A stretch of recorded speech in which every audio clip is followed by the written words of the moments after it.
Hello learners, welcome to the channel Genius Grid. We will do the chapter fuel and combustion in this part of the video. In part 1 we have already covered the combustion and fuel, and we have discussed the combustion, what is combustion, combustible substances, ignition temperature and various types of activities in that part of the video. In this video we will discuss the type of combustion and how we can seize the fire. But before that, do subscribe to my channel and share it with your friends and family and press the bell icon so that you will get the notification of my upcoming videos. Hope you are enjoying your holidays. How were your holidays? Now we will start the chapter types of combustion, and this is the topic of this chapter. So let's start. Now types of combustion. Combustion जो होते हैं that are of many type, मतलब जो fuel जलता है वो भी एक टाइप से नहीं जलता कि हाँ जी आपने उसको फ्लेम दिखा दी और वो जलने लगा. इसके भी टाइप्स हैं, मतलब अलग अलग चीज़ें हैं कंबस्शन की भी. First we will cover the complete combustion. What is complete combustion? Fuel when burning in excess of air, मतलब जब फ्यूल को बहुत सारी ऑक्सीजन और एयर मिले, ये क्या करता है, ये बहुत तसल्ली से, जैसे किसी को एसी की हवा मिलती है ना, हम मज़े से बैठे रहते हैं, उसी ढंग से जब फ्यूल को बहुत अच्छी सी ऑक्सीजन या एयर मिलती है तो वो कंप्लीट कंबस्शन शो करता है. क्यों? क्योंकि जो भी फ्यूल की टेंडेंसी होती है कि उसकी बर्निंग के लिए, जो मैंने आपको एक ट्रायंगल समझाया था, एयर और ऑक्सीजन इज़ मस्ट, तो इसको वो वाली चीज़ मिल रही है. जब इसको वो वाली चीज़ मिल रही है तो इसके मज़े हो गए, तो ये पूरा आराम से जलेगा. आराम से जलेगा then it will produce what? Carbon dioxide. क्योंकि क्या था, आपका फ्यूल जो था मेनली कार्बन या हाइड्रोजन बेस्ड, हाइड्रोकार्बन बेस्ड ही होते हैं. तब जब इनकी बर्निंग एयर में कंप्लीट होगी then it will produce carbon dioxide. So this is the complete combustion, जिसमें fuel is burning completely, that is known as complete combustion. And second is, जैसे कंप्लीट का क्या होगा synonym, antonym, that is incomplete. तो अब हम discuss करेंगे what is incomplete combustion. Fuel when burns in a limited supply of air tends to form carbon monoxide, और यही वाली कंबस्शन को we refer as incomplete combustion. तो एक तो थी कंप्लीट कंबस्शन, उसका मतलब आपको समझ ही आ गया, जब फ्यूल को फुल ऑक्सीजन और फुल एयर मिल रही है then it is showing the complete combustion. But जब हमने इसकी एयर या ऑक्सीजन की सप्लाई लिमिटेड कर दी और इसको फुल्ली एयर की कंडीशंस नहीं मिल रही, तो इसका जो ट्रायंगल था उसमें एयर का एक पार्ट लिमिटेड हो गया, और वो एयर अगर लिमिटेड है तो ये कंप्लीट कंबस्शन की प्रोसेस नहीं दिखा रही, then it is showing incomplete combustion. जब इनकम्प्लीट कंबस्शन था, क्योंकि ऑक्सीजन वाज इन प्लेंटी, तो ये प्रोड्यूस कर रही थी कार्बन डाइऑक्साइड. बट अब कार्बन ऑक्सीजन की लिमिटेड सप्लाई है, देन इट इज प्रोड्यूसिंग क्या? कार्बन डाइऑक्साइड का छोटा भाई कार्बन मोनोऑक्साइड. कैसे हुआ? कार्बन डाइऑक्साइड जो है उसके अंदर ऑक्सीजन पूरी है, मतलब ऑक्सीजन के 2 मॉलिक्यूल्स हैं, और कार्बन मोनोऑक्साइड में ऑक्सीजन की थोड़ी डेफिशिएंसी है, एक मॉलिक्यूल है, so it is producing carbon monoxide, that is called as incomplete combustion. Third is rapid combustion. Rapid combustion क्या होता है? Combustion in which gas burns rapidly and produces light and heat is known as rapid combustion. तो rapid का मतलब जल्द. जैसे ही हम अपना लाइटर या अपनी मैस्टिक गैस के पास लेके जाते हैं तो ये तुरंत फ्लेम में कन्वर्ट हो जाती है ना, मतलब एकदम एक्शन, दैट इज़ रैपिड. आपको कोई बटन दबाया और वो इंस्टेंटली, तो उस चीज़ को हम कहते हैं रैपिड कंबस्शन. तो रैपिड कंबस्शन क्या होता है? रैपिड कंबस्शन ये है कि जब कोई चीज़ एकदम फ्लेम्स में कन्वर्ट हो जाती है, जैसे ही उसका इग्निशन टेम्परेचर पहुंचता है, हम बाहर से हमें इसके लिए कोई आउटर सोर्स लगाना पड़ता है, इसको कंबस्चन में कन्वर्ट करने के लिए। जैसे कि burning of gas, LPG gas जो हम जलाते हैं तो हम इसको लाइटर से जलाते हैं, मतलब एक external sources required for this rapid combustion process. अब fourth one is slow combustion.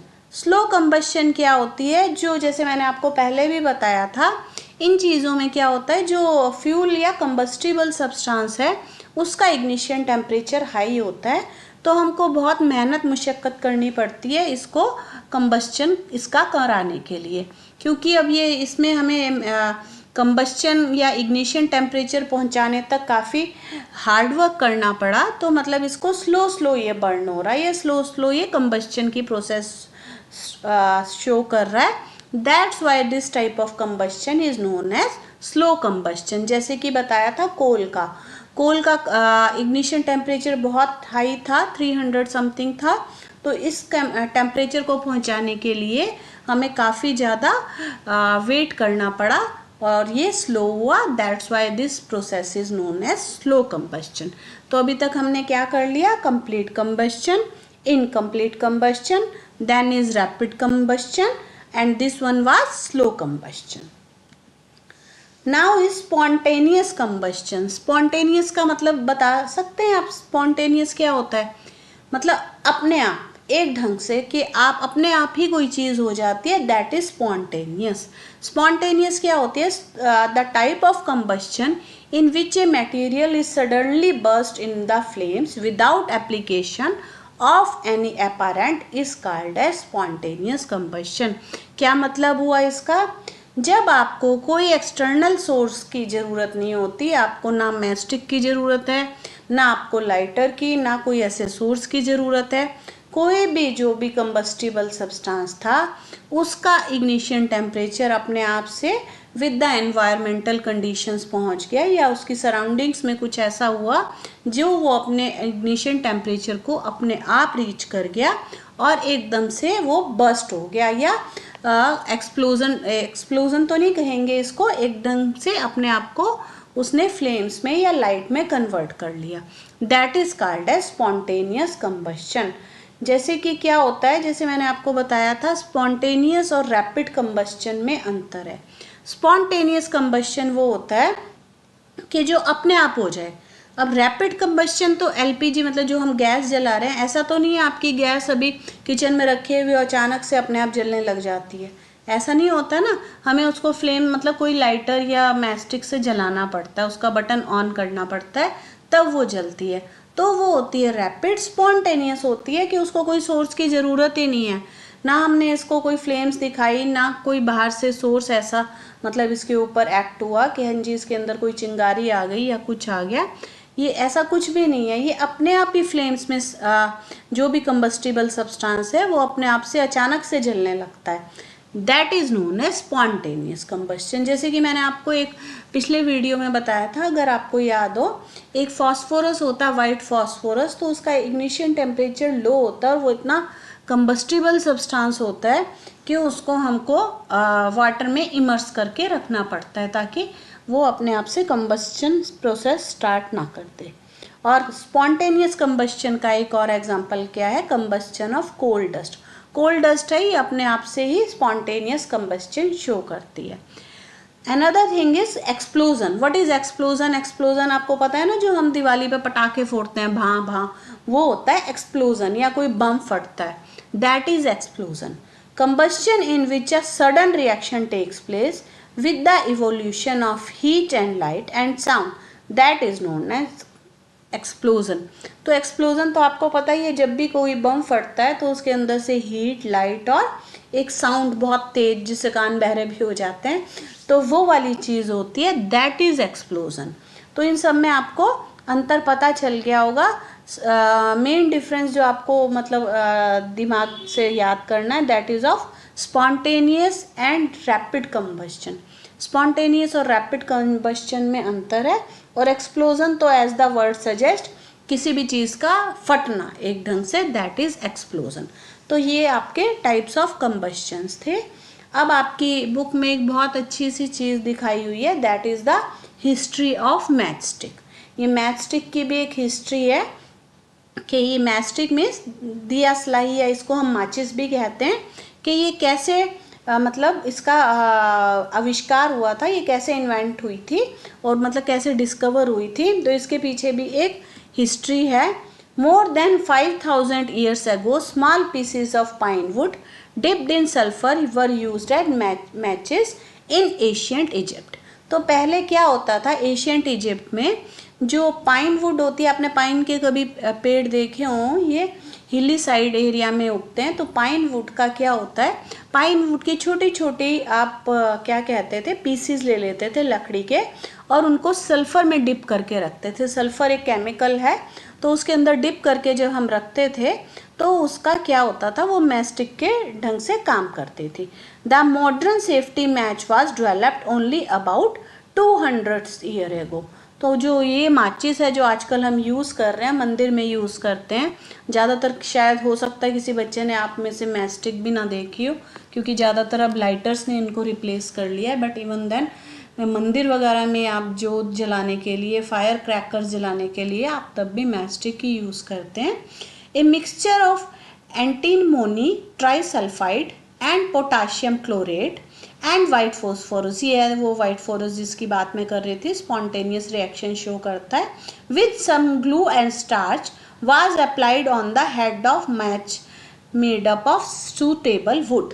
तो क्या करते हैं, ये तीन चीज़ों का कॉम्बिनेशन होता है केमिकल्स का, antimony trisulphide, potassium chlorate and white phosphorus.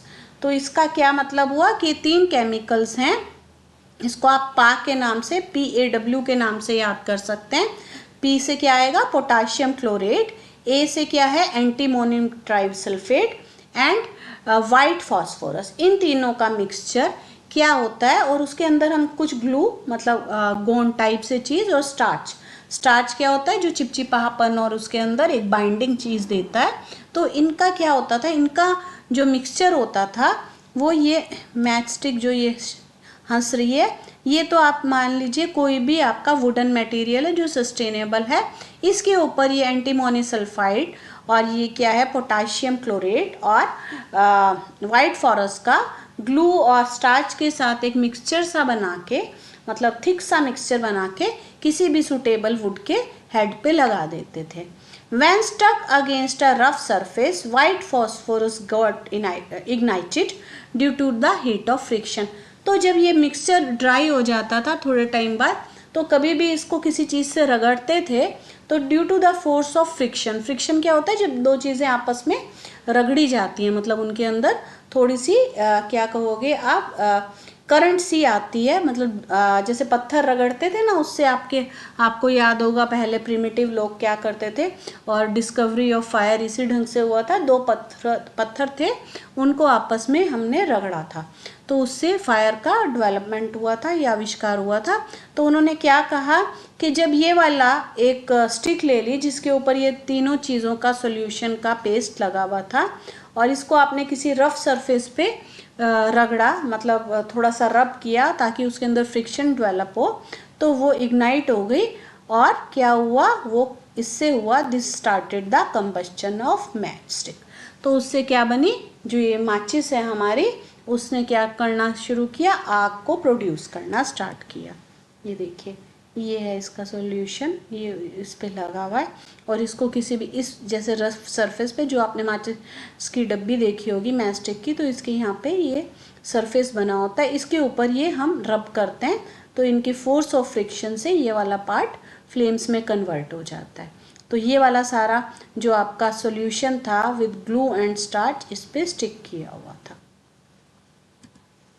However, white phosphorus proved to be dangerous both for workers involved in the manufacturing of matchsticks and for the users. तो मैंने जैसे पहले बताया, वाइट फॉस्फोरस जो थी बहुत डेंजरस चीज़ है, और स्पॉन्टेनियस रिएक्शन स्टार्ट करती थी, कभी बस्ट हो जाती थी, कभी भी स्पॉन्टेनियसली एकदम से फ्लेम्स में कन्वर्ट हो जाती, तो ये बहुत ज़्यादा डेंजरस थी।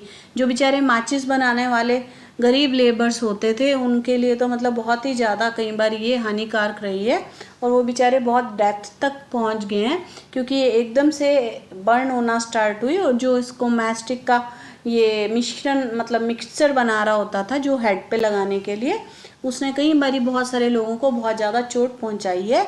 These days head of the safety match contains only the antimony trisulphide and potassium chloride. तो क्या हुआ, जो 3 चीज़ों का पा मैंने बताया था ना, potassium chlorate and antimony trisulphide and white phosphorus था ना, वो अर्लियर हम यूज़ कर रहे थे, बट क्योंकि वाइट फॉस्फोरस जो है वो बहुत ज़्यादा डेंजरस था तो उसको इसमें से डिलीट कर दिया गया।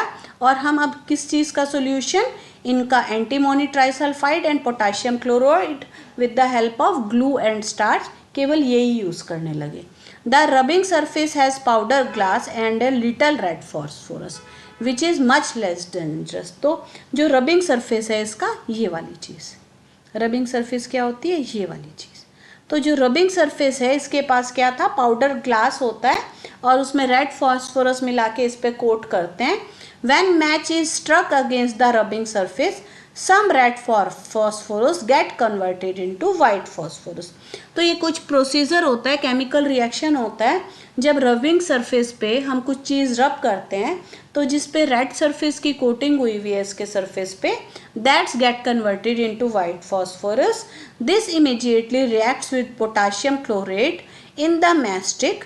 तो जो पोटाशियम क्लोरेट था हमारी मैस्टिक पे, वो इमीडिएटली उससे रिएक्ट करता है और उससे क्या होता है, to produce enough heat to ignite antimony trisulphide and start the combustion. तो ये क्या हुआ कि जैसे ही आपने उस चीज़ को रेड फॉस्फोरस के साथ रब किया तो वो क्या हुई, वो चीज़ एकदम से वाइट फॉस्फोरस में कन्वर्ट हो गई और वाइट फॉस्फोरस ने इमीडिएटली रिएक्ट किया सबसे बड़े केमिकल से, पोटाशियम क्लोरेट से, और उससे क्या हुआ, हीट जो जनरेट हुई, जिससे टेम्परेचर वो जनरेट हुआ जिसने एंटीमोनी ट्राइसल्फाइड को फ्लेम्स में कन्वर्ट कर दिया। तो ये थी आपकी मैस्टिक की हिस्ट्री। के मैस्टिक भी वैसे देखिए कितनी छोटी सी चीज़ है, देखने में हमें कोई इतनी ज़्यादा वो भी नहीं लगती कि क्या चीज़ है, एक माचिस ही तो है और ये बहुत ज़्यादा कॉस्टली भी नहीं आती तो हमें इसकी इतनी ज़्यादा वैल्यू नहीं है। बट आप ये देखिए एक छोटी सी चीज़ बनाने के लिए भी कितनी चीज़ों का यूज़ होता है और वो चीज़ कितनी लोगों को हार्म भी पहुंचा सकती है और उसमें ऐसे ऐसे केमिकल आपको डालने पड़ते हैं जिनका हमने कई बार नाम भी नहीं सुना होता। तो this was the history of matchstick. अब आपका एक बहुत इम्पॉर्टेंट टॉपिक है जो ज़्यादातर आपके एग्जाम्स में पूछा जाता है कि how do we control fire. अब आपने फायर तो कई जगहों पे लगी देखी होगी और आजकल गर्मी में तो बहुत ज़्यादा जगह फायर लगती है। कभी आप सुनते होंगे न्यूज़ में, कार में अचानक से फायर लग गई, कोई व्हीकल खड़ा था स्कूटर, उसमें अचानक से फायर लग गई, फील्ड्स में अचानक से फायर लग गई, तो दुकानों में कई बारी पूरी लोगों की, बेचारों की दुकानें जल जाती हैं। तो ये सारी चीज़ है कि हमें फ़ायर का तो पता है कि हाँ जी फ़ायर क्या होती है, बट हमें ये नहीं पता कि फ़ायर को हम कंट्रोल कैसे करते हैं। You must have seen or heard of fire breaking out in home, shops and factories. तो आपने ज़रूर सुना ही होगा। You have learn that there are 3 essential requirement for producing fire. तो ये तो हम पहले वीडियो में पढ़ ही चुके हैं कि फायर को मतलब इग्नाइट करने के लिए या कंबस्चन को की प्रोसेस होने के लिए 3 चीज़ों की मेजर रिक्वायरमेंट होती है। वो क्या है, फ्यूल, एयर मतलब ऑक्सीजन, एंड हीट। क्यों? क्योंकि ताकि उसका इग्निशन टेम्परेचर पहुंच जाए। Fire can be controlled by removing 1 और मोर ऑफ दिस रिक्वायरमेंट।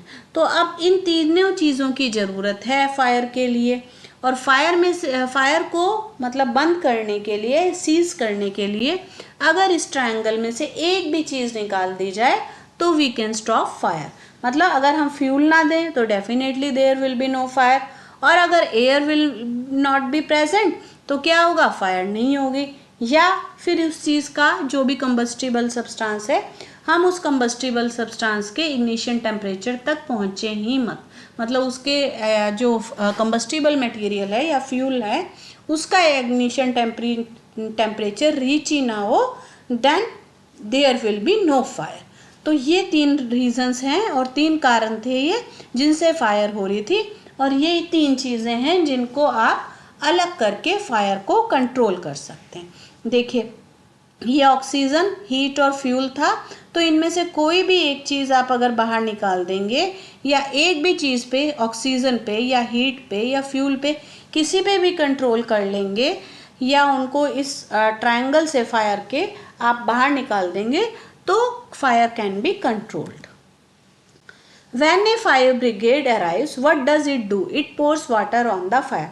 तो आपने देखा होगा फायर ब्रिगेड, पहले तो बहुत दिखते थे ये, और हम लोग इसको देख देख के बहुत खुश भी होते थे बचपन में। मैं और मेरा ब्रदर तो रोज़ फायर ब्रिगेड की गाड़ी देख के सोचते थे वाह क्या चीज़ है, रेड रेड कलर की। आजकल के बच्चों को इसमें इंटरेस्ट नहीं है, बट हमें बहुत अच्छा लगता था। When A fire brigade arrives, तो फायर ब्रिगेड का क्या काम होता है ये तो आपको पता ही होगा। फायर ब्रिगेड का काम होता है कि आग को सीज करना, और ये बहुत डेंजरस काम होता है। और इन लोगों को बहुत बड़ा, मैं मतलब लोग ग्रेट लोग मानती हूँ जो फायर ब्रिगेड में काम करते हैं, अपनी जान पे खेल के दूसरों की जान बचाते हैं ये।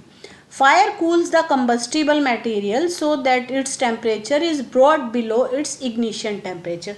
तो फायर क्या करती है, मतलब फायर ब्रिगेड क्या काम करता है, इसके पास लॉन्ग लॉन्ग पाइप्स होती हैं, तो जिससे ये क्या करता है, वाटर का स्प्रे करता है।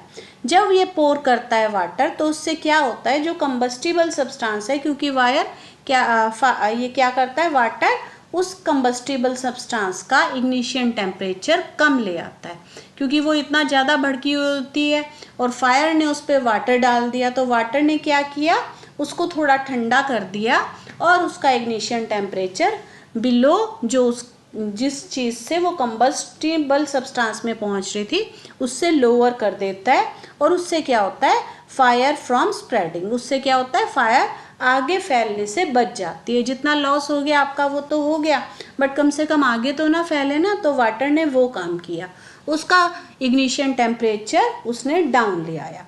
Water vapours also surround the combustible material helping in cutting the supply of air, so fire is extinguished. तो इसका क्या मतलब हुआ, जो वाटर वेपर्स बनते हैं बर्निंग की प्रोसेस से, या वाटर जो स्प्रे पोर हो रहा है उससे वाटर वेपर्स बन रहे हैं, वो क्या करते हैं, वो कंबस्टिबल फ्यूल पे एक सर्कल सा बना लेते हैं। आप एक ढंग से मान के चलिए, वाटर वेपर्स ने एक ब्लैंकेट बना लिया अराउंड द कंबस्टिबल मटेरियल, मतलब एक लेयर ऑफ वाटर वेपर्स बन गई, जिससे क्या हुआ, जो कंबस्टिबल मटेरियल था वो एयर के कांटेक्ट में डायरेक्टली नहीं आ रहा। मतलब आप इस ढंग से मान के चल लीजिए, कंबस्टिबल सब्सटेंस था, उसके ऊपर एक लेयर आ गई, प्रोटेक्टिव लेयर, किसकी, वाटर वेपर्स की। उससे क्या हुआ, जो कंबस्टिबल सब्सटेंस का एयर या ऑक्सीजन से कनेक्शन टूट गया, और जब इनमें से ये वाली चीज़ एयर एब्सेंट हो गई तो वो कंबस्चन कैसे शो करेगा। तो ये भी एक वे है जिससे फायर ब्रिगेड फायर को एक्सटिंग्विश्ड मतलब एक्सटिंग्विश करता है, कि वो मतलब रोक देता है कि आगे फायर की क्या कहेंगे, स्प्रेडिंग ना हो। तो ये है how we do control the fire. ये देखिए, ये फायर ब्रिगेड के ये मैन है और ये वाटर का स्प्रे कर रहे हैं। तो इसका यही है कि एक तो इसका इग्निशन टेम्परेचर, जो भी इसके अंदर कंबस्टिबल सब्सटेंस था उसका इग्निशन टेम्परेचर लो कर रहे हैं, और ये जो वाटर है ये कंबस्टिबल सब्सटेंस पे एक प्रोटेक्टिव लेयर बना रहा है, जिससे कि एयर का कांटेक्ट नहीं हो पा रहा और धीरे धीरे फायर सीज हो जाती है। The most common fire extinguish is water. तो उसने कहा जो सबसे कॉमनली क्या कहेंगे, फायर बुझाने की चीज़ है, fire extinguisher is water. It can be used only when material like would, paper etcetera on fire. हाँ, ये एक बहुत इंपॉर्टेंट चीज़ है, बट फायर के लिए जो हम वाटर यूज़ कर रहे हैं ये बहुत लिमिटेड चीज़ों के लिए हम यूज़ कर सकते हैं। जैसे कि अगर वुड में आग लगी हुई हो, कोई वुड फैक्ट्री में या पेपर फैक्ट्री में, ऐसी चीज़ों में जिसके ऊपर वाटर इफ़ेक्ट करता है। लेकिन वाटर तब काम नहीं कर सकता अगर कोई ऐसी जगह में फायर लगा हुआ है जहाँ पे इलेक्ट्रिक एप्लायंसेस थे, क्योंकि क्या होता है कि वाटर क्या करता है, वाटर कंडक्ट्स इलेक्ट्रिसिटी। अगर वाटर ही हम उस पर डाल देंगे तो इलेक्ट्रिसिटी कंडक्ट होगी और सारे में क्या होगी, करंट फैल जाएगी। तो कहीं भी ऐसी अगर फायर लगी हुई हो जहाँ पे इलेक्ट्रिक अप्लायंसेस का यूज़ हो रहा हो या उन पे फायर लगी हुई हो, तो वी कांट यूज़ वाटर, क्योंकि वाटर है वो इलेक्ट्रिसिटी अपने अंदर कंडक्ट करके चारों तरफ करंट को फैला देगा.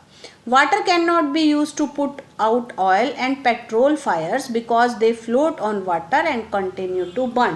हाँ, एक और जगह जहाँ वाटर नहीं यूज़ हो सकता, दैट आर क्या है वो, अगर ऑयल में या पेट्रोल में कभी फायर लगी हुई हो, ऐसी लिक्विड वाली चीज़ों में, आपकी लिक्विड फ्यूल्स में आग लगी हुई हो, तो वहाँ पे भी वाटर हमारा काम नहीं कर सकता. क्यों?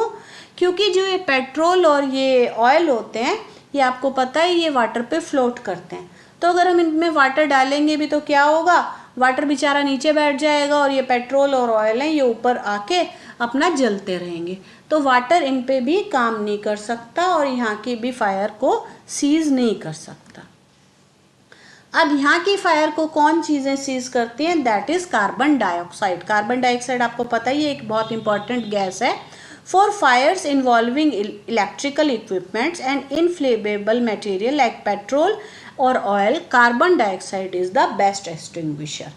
Carbon dioxide being heavier than oxygen covers the fire like a blanket. तो क्या बात हुई, कार्बन डाइऑक्साइड क्या करती है, ये क्योंकि वेट में हैवी है ऑक्सीजन से, तो ये क्या करती है, ये फायर को एक सीज फायर जो होता है ना, एक जो आपके सिलेंडर्स लगे होते हैं आजकल, किसी भी जगह जाओ आप, शॉप्स में, इवन घर में या मॉल्स में, ये फायर एक्सटिंग्विशर्स लगे होते हैं. तो इनके अंदर क्या बेसिक फंडा होता है, इनके अंदर कार्बन डाइऑक्साइड होती है जो हम स्प्रे करते हैं फायर पे. तो वो क्या करती है, क्योंकि वो वेट में हैवी होती है, वो क्या करती है, वो एक जो फ्यूल होता है आपका, उसके ऊपर क्या करती है, एक कवर बना लेती है, जिससे क्या होता है, क्योंकि ये हैवी है कार्बन डाइऑक्साइड से, तो ये ऑक्सीजन से, ये ऑक्सीजन के नीचे आएगी और फ्यूल और ऑक्सीजन का जो आपस का वो था कांटेक्ट, वो ये ख़त्म कर देगी. क्योंकि फ्यूल के ऊपर अगर ऑक्सीजन है तभी वो हो रही है ना कंबस्चन. अगर फ्यूल और ऑक्सीजन के बीच में कार्बन डाइऑक्साइड की लेयर आ गई तो ये उसका कांटेक्ट ख़त्म कर देती है फ्यूल का ऑक्सीजन से, और उससे क्या होता है, fire is controlled. The added advantage of carbon dioxide is that in most cases is does not harm the electrical equipments. तो एक और काम है, अगर किसी चीज़ पे आप पानी डाल रहे हो या कुछ डाल रहे हो तो वो चीज़ ख़राब भी तो होती है ना. तो कार्बन डाइऑक्साइड का क्या रोल है, ये इलेक्ट्रिक अप्लायंसेस को वैसे भी कोई हार्म नहीं पहुंचाती, तो आपकी वो चीज़ सेफ रह जाती है. ये देखिए, आपने देखे होंगे अलग अलग जगहों पे ये फायर एक्सटिंग्विशर्स लगे होते हैं, हर जगह पे सेफ्टी मेजर है ये, और मतलब ये रूल्स में भी आता है कि कोई भी आप ऐसी चीज़ बना रहे हैं आपको यहाँ पे ये एक्सटिंग्विशर्स लगाने चाहिए, और इसको स्प्रे करते हैं, इसके अंदर से कार्बन डाइऑक्साइड का रिलीज होता है जो उसके ऊपर एक फ्यूल के ऊपर एक ब्लैंकेट टाइप बना लेती है. How do we get supply of carbon dioxide? It can be stored at high pressure as a liquid in cylinders. तो ये कार्बन डाइऑक्साइड वैसे तो गैस है, बट सिलेंडर्स के अंदर क्योंकि इसको हाई प्रेशर पे हम स्टोर करके रखते हैं, तो that's why it is stored in liquid form. When released from the cylinder, carbon dioxide expand enormously in volume and cool down. तो जब हम इसको प्रेशर इसका रिलीज करते हैं, सिलेंडर को यूज़ करते हैं, तो कार्बन डाइऑक्साइड अचानक से, मतलब एकदम से कहेंगे ना, बिल्कुल एक वेग ढंग से, बहुत ढंग से बाहर निकल आती है, स्पॉन्टेनियस ढंग से, और क्या करती है, ये वॉल्यूम में इंक्रीज हो जाती है, क्योंकि वो तो एज लिक्विड फॉर्म में प्रेशर के अंडर सिलेंडर में फिल थी, जैसे ही आएगी ये गैस की फॉर्म में एकदम से बाहर निकलती है, और एकदम से ठंडक, मतलब ठंडी हो जाती है बाहर, क्योंकि प्रेशर इसका रिलीज हो जाता है. So it not only forms a blanket around the fire, it also brings down the temperature of the fuel. तो ये भी उसने एक और काम किया. एक तो इसने क्या किया था, जस्ट लाइक वाटर, इसने एक तो उसका ब्लैंकेट बनाया, जैसे वाटर वेपर्स भी एक ब्लैंकेट बना रहे थे, और उन्होंने भी क्या काम किया था, इग्निशन टेम्परेचर डाउन कर दिया था, किसका, कंबस्टिबल मटेरियल का. In the same way carbon dioxide जैसे कि कूलिंग इफेक्ट देती है, तो उसका इग्निशन टेम्परेचर लो हो जाता है, किसका, फ्यूल का. तो उससे क्या होता है, उसकी जो कंबस्शन की पावर है वो धीरे धीरे कम हो जाती है। That's why carbon dioxide acts as a excellent fire extinguisher. इसलिए जो कार्बन डाइऑक्साइड है बहुत अच्छा फायर एक्सटिंग्विशर एज काम करता है। Another way to get carbon dioxide is to release a lot of dry powder of chemicals like sodium bicarbonate, baking soda और potassium bicarbonate. क्या होता है कि अगर आपके पास बाय चांस कोई सिलेंडर नहीं है, क्योंकि ज़्यादातर लोगों के पास ये फैसिलिटी अवेलेबल नहीं होती, तो एक और क्या मेथड है कि जहाँ पे भी आपकी फायर है वहाँ पे आप सोडियम बाइकार्बोनेट, जिसको हम बेकिंग सोडा कहते हैं, ये घरों में भी अवेलेबल होता है क्योंकि हम डिफरेंट चीज़ों में इसको यूज़ करते हैं। पकोड़े बनाने में, कोई भी इडली सांभर, इडली हो गया, डोसा हो गया, ढोकला हो गया, सारी चीज़ों को बनाने के लिए हम इन चीज़ों का यूज़ करते हैं। तो ये घर में प्रेजेंट होता है, या पोटाशियम बाइकार्बोनेट भी होता है। तो इमीडिएटली आप इनको स्प्रे कर देंगे तब भी फायर रुक जाती है या सीज हो जाती है। क्यों? क्योंकि ये पोटाशियम बाइकार्बोनेट है या सोडियम बाइकार्बोनेट है, इनके अंदर carbonates means the presence of carbon dioxide.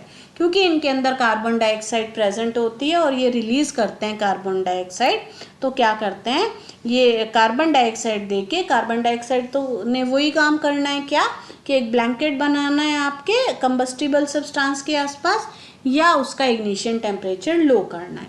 तो ये दोनों भी एज फायर एक्सटिंग्विशर काम करते हैं।